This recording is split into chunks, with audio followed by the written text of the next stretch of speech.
being in Christ doesn't exempt you from any of the normal challenges of life. We've got to stop telling people Jesus will make it all right. Because what they assume when they hear that is that my experiences, now that I'm a Christian, will always align with my picture, my preference, and really my own, I don't want to tell you this, but we try to shape God like our own personality. And all of those things have to be subject to Christ for us to be a true disciple. Let's go a little further. You ready? Once you get an identity ingrained and you think that's who I am, it is very difficult to receive any experience that is different than that identity. I learned that where I grew up shaped me in amazing ways. Small town.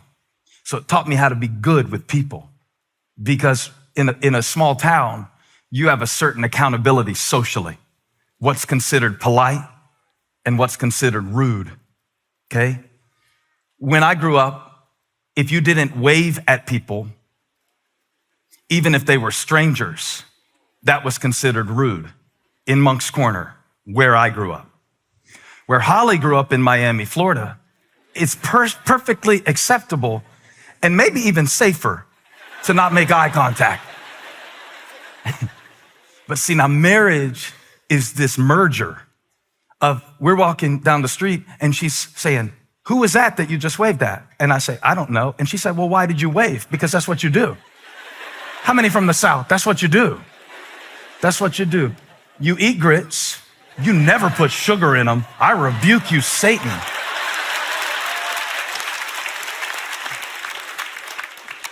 And you wave. And she thought that was so silly. So now we split the difference. I only wave, about every 1 out of 3 times. But, you can take the boy out of Moncks Corner, but you can't take Moncks Corner out of the boy. So I might see you one day in the mall and I just wave at you. It's not because I know you go to this church. I was just trained to wave at everybody. Just waving at everybody. And then we've kind of come together.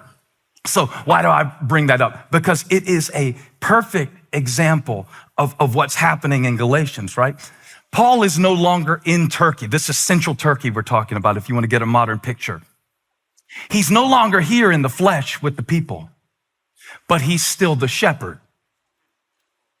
He still sees himself not as an influencer, not as a modern guru like how we have people who give us advice, but he sees himself as their pastor and their shepherd, even when he's writing them a letter. And he really never stopped being a shepherd, no matter where his travels took him, no matter how much of the known world that he went to evangelize, no matter how many Gentiles that he preached to. He always loved these churches. You could take Paul out of Galatia, but you couldn't get Galatia out of Paul. Every parent who is called a so-called empty nester understands what I'm saying. I'm not one yet, but I imagine if they come back after I send them away, I'll have to open the door. And I'm pacing myself for that, right? This thing is a marathon. I will still think you're doing something dumb when you're 50. You could be worth $1 billion and I'll still be like, are you sure that this is the job that has job security for you? Right? Don't you need something to fall back on? Because you can take the kid out the house, but you can never take the love out of the parent.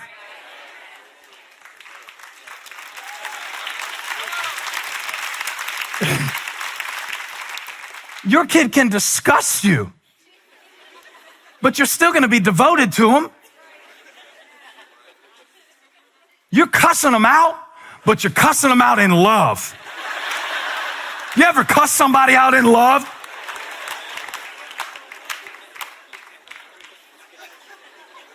And now we're back to Galatians 3. Are you so foolish? Are you crazy? Paul's in that high voice. Are you crazy? Are you crazy? Holly's scary voice is her quiet voice. We tremble because she's loud all the time. She's just a naturally loud talker. When it's quiet, it's real bad. Are you so stupid? as to really go back to circumcision, the outward sign, and think that that's going to get you to the end? The foolishness of trusting in the flesh. The foolishness. And so just answer your question that your neighbor asked you a few minutes ago. Tell him, yes, I'm that crazy. Tell him, yes, I'm that crazy. I'm that crazy. In my flesh, I'm still crazy. How many still crazy saints are honest enough to raise your hand and say, catch me at the wrong moment with hit the right button, trigger the right reflex, I'm still crazy. Okay, you look crazy, sit down. She stood up too quick. It was just too quick. Me too. I'm still crazy. And I know that. And I'm glad that I know that. Because God delivered me from so much. But there's some stuff that's still in me that he's dealing with. And now it's all coming together because they're in Christ, but they're still crazy. Paul is not in Galatia physically, but he's still the shepherd. And he is doing something that shepherds do. He is directing the sheep. And he's directing the sheep, realizing sheep are not dolphins. Dolphins are smart, especially the bottlenose dolphin. I was reading about the 10 smartest animals in the world. The bottlenose dolphin was number 2. That dolphin is so smart, can recognize itself in the mirror. Smarter than me. Sometimes I don't even know who I am. And yet the Lord didn't talk about a dolphin. He said, you are my sheep and my sheep know my voice. And Jesus said, I'm the good shepherd. And so Paul is realizing, watch this. If I am a shepherd, sometimes I have to direct the sheep where to go, assuming that they don't know where to go.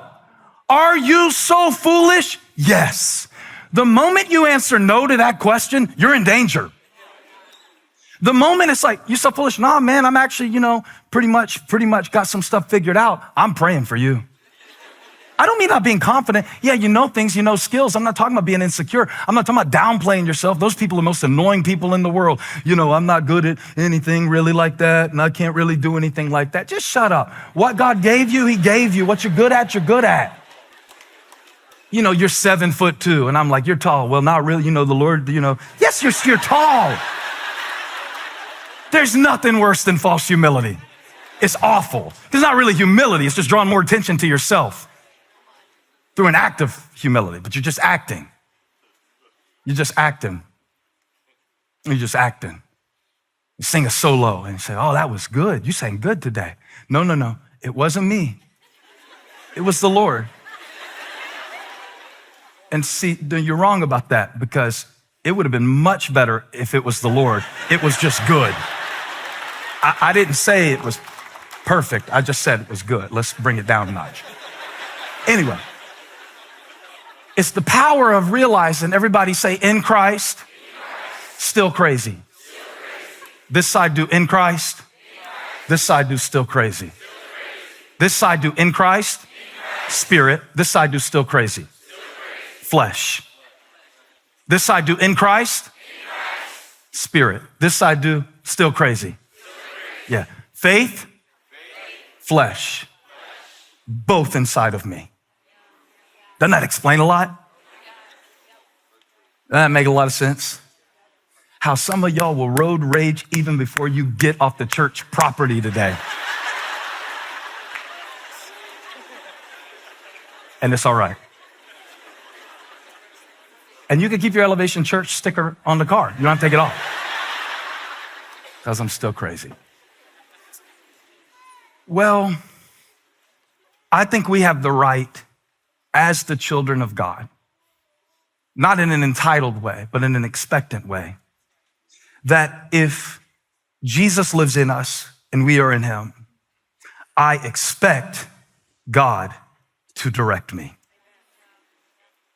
I expect God to direct me. You say, well, he's God. How can you tell him what to do? No. That's what he told me he wanted to do for me. So I expect God to direct me. When I'm getting ready to preach, I expect God to lead me to the passage he wants me to preach. I don't come to this Bible thinking I've got it figured out, and I don't come to the passage thinking that I know what it means. I expect God to direct me. Everybody say, I expect God to direct me. Now put it in the chat and say it out loud if you're here. I expect God to direct me. I expect him to direct me in my relationships. I expect that he's going to bring the right people in my life in this season.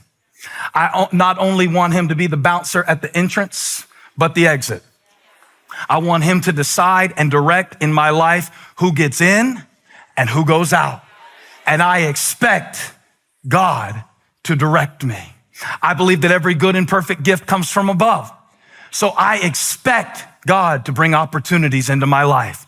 You say, that sounds cocky. No, I'm crazy. So I expect God to give me the opportunity because I know that it wasn't by my own power. It wasn't by my own strength. Nothing in my life makes much sense. When we wrote the lyric, I think it over and it doesn't add up. That's the math. When I think of what God has done, how many have the same testimony? And when I know how crazy I am, how crazy I can be, how many ways I've wandered along the path, how many left turns were a part of God getting me to the right place. You don't understand. I expect God to direct me in my future because the only reason I'm here right now is because of his faithfulness. So when something comes in my way, I don't stick my chest out. I bow my knee and I say, God, thank you for another gift. Thank you for another opportunity. Thank you for another reason. Thank you for another level. Thank you for another harvest. Thank you for another breakthrough. Thank you for another open door. Thank you for another open road. Thank you, thank you, thank you, thank you, thank you. I expect. Some of y'all came to church needing to hear from God today. Well expected. He's a speaking God. He's a talking God. He's a way-making God. He'll show you something you didn't even know to ask him for. Now unto him who is able to do immeasurably more than we ask or imagine. Woo! I expect a blessing today. I expect God to be good to me. I expect my needs met. I expect him abundantly supplied. Good measure, pressed down, shake it together, run it over. I expect it. I'm ready for it. I'm stretching my hands to heaven. I expect it. I expect it. Touch 3 people. I expect it. I expect it. I hadn't had y'all touching each other lately because COVID, but we need to touch somebody right now so it can be contagious because somebody next to you lost their expectation because of their experience. But I don't come to God off an experience. I come to him because I know who he is. He said, I'm the bread of life. And so if he's the bread, I expect to be fed. He said, I'm resurrection. So if he is resurrection, I expect him to raise me. I expect it. I expect it. And I'm bracing for it. And I'm believing for it. And I'm trusting for it. And I'm grateful for it. I expect it. He said he was the vine, so that means if I'm in him, he's in me, and I will bear much fruit. I expect it. I expect it.